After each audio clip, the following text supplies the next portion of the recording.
अपने कार्यकर्ताओं को एकजुट करने की कवायद में जुट गया है। हजारीबाग में लोकसभा स्तरीय कार्यकर्ता सम्मेलन आयोजित किया गया, जहां सुदेश महतो ने साफ कह दिया है कि अब हम एनडीए फोल्डर में होंगे और कार्यकर्ताओं को यह संदेश दिया है कि आप चुनाव को लेकर तैयार रहें। चुनाव कहां से लड़ना है यह एनडीए के साथ बैठक कर तय कर लिया जाएगा। और वहीं उन्होंने यह भी साफ संकेत दिया है कि एनडीए की बैठक जो होने जा रही है उसमें भी वो शामिल होने जा रहे हैं।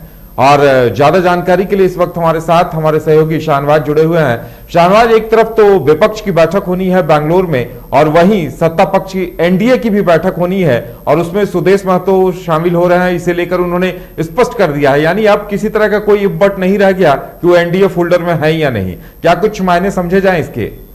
बिल्कुल, ये बात आज की नहीं है, बहुत कई महीनों से ये कवायद थी कि कहीं न कहीं जो एनडीए में बिखराव था 2019 के चुनाव में, उस बिखराव को कम किया जाए और ख़त्म किया जाए, क्योंकि 2019 में दोनों ही पार्टियों को इसकी भारी कीमत चुकानी पड़ी और सत्ता से बेदखल होना पड़ा। लिहाजा दोनों पार्टियों ने उस सबक को सीखा है, उस इबरत को हासिल किया है। लिहाजा अब 2024 में भी पार्टियाँ साथ में जाएंगी। लेकिन उससे पहले जो एनडीए अपने तमाम कुंबे को एक साथ करने की कोशिश कर रहा है, जो 2019 के चुनाव के बाद कहीं न कहीं दूरी बना रखे थे, वो अब दूरी को ख़त्म करने की कोशिश हो रही है। इसी वजह से झारखंड में एनडीए की सबसे भरोसे जो पार्टी है, ऑल झारखंड स्टूडेंट यूनियन, जिसके सुप्रीमो सुदेश महतो हैं, उनको न्योता मिला है, उनको इन्विटेशन मिला है और 18 जुलाई की बैठक जो दिल्ली में होने वाली है एनडीए की बैठक में, वो शामिल होंगे। इसकी आधिकारिक कन्फर्मेशन उन्होंने खुद कर दी है। तो जाहिर सी बात है, ये बहुत पहले से बात सामने आ चुकी थी कि वो बैठक में जाएंगे, लेकिन आधिकारिक तौर पर उन्होंने साफ साफ ये कल अपने प्रेस कॉन्फ्रेंस में इस बात की कन्फर्मेशन कर दी है। अब देखने वाली बात यह होती है कि क्या कुछ वहाँ बातें होती हैं और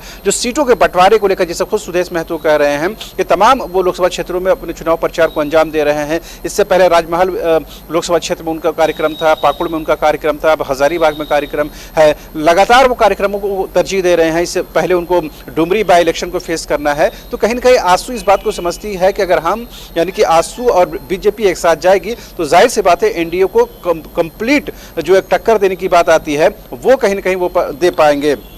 इस बीच ये भी खबर है कि जो 17 और 18 जुलाई को जो बेंगलुरु में विपक्षी खेमे की बैठक होने जा रही है, पटना की जो 23 जून की जो बैठक थी उसमें झारखंड के मुख्यमंत्री हेमंत सोरेन शामिल हुए थे। उन्होंने संबोधित भी किया था, वो बातें सामने भी आई थी।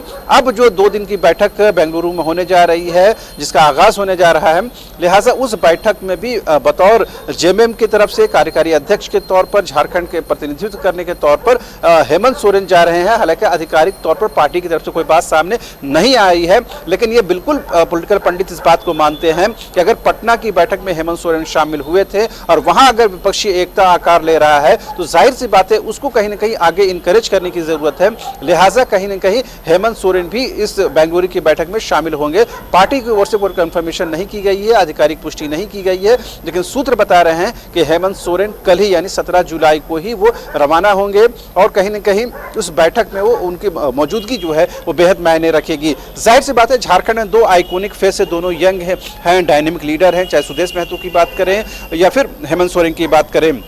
इन दोनों का 2 कोण में बैठक होना, 2 अलग अलग चीज़ों को लेकर बातचीत होना, दोनों 2024 के लोकसभा चुनाव पर बातचीत होना, जाहिर सी बात है इससे झारखंड की राजनीति बहुत हद तक प्रभावित होगी। क्योंकि झारखंड में जिस तरह से जल जंगल ज़मीन की लड़ाई चलती है, यहाँ पर उसी मुद्दे पर राजनीति होती है, बाहरी भीतरी की राजनीति होती है, ट्राइबल नॉन ट्राइबल की राजनीति होती है, उसमें कहीं ना कहीं अब ये राजनीति जाहिर सी बात है 2024 के चुनाव के मद्देनजर होगी। इस बीच बीजेपी की तरफ से जिस तरह से बाबूलाल मरांडी के नाम पर दांव खेला गया है, उनकी ताजपोशी हुई है, एक ट्राइबल फेस को कहीं ना कहीं सामने लाने की कोशिश हुई है। तो याद रखिए कि 2024 में झारखंड में आदिवासी मूलवासी एक बड़ा विषय होगा, एक बड़ा मुद्दा होगा। उसके वोट बैंक को पोलराइज करने की हर मुमकिन कोशिश होगी और उससे पहले कहीं ना कहीं यूपीए की बैठक हो, यानी विपक्षी खेमे की बैठक हो और एनडीए की बैठक, और इसमें 2 लीडर के तौर पर हेमंत सोरेन और आसू के सुप्रीमो सुदेश महतो का जाना झारखंड की राजनीति के लिहाज से बेहद महत्वपूर्ण है। जी चलिए शाहनवाज, देखने वाली बात यह होगी कि ये जो राजनीतिक कवायद शुरू हो रही है इसका अंजाम किस तरह से सामने आता है और क्या कुछ समीकरण सामने आते हैं, ये सबसे अहम होगा। साथ ही एनडीए के साथ जब बैठक होगी तो आजसू भी अपने पत्ते खोलेगी और सहमति कहां तक बन पाती है इसे देखना भी दिलचस्प होगा। वहीं हेमंत सोरेन जिस तरह से सक्रिय है तो उनकी भूमिका विपक्ष को एकजुट करने में अब कहां क्या रहती है इसे भी जानना दिलचस्प होगा। हमारे साथ जुड़ने के लिए और तमाम जानकारी देने के लिए आपका बहुत बहुत धन्यवाद और फिलहाल हमारे साथ इतना ही। हमें दीजिए इजाजत और आप देखते रहिए न्यूज़ बाइस्कोप। नमस्कार।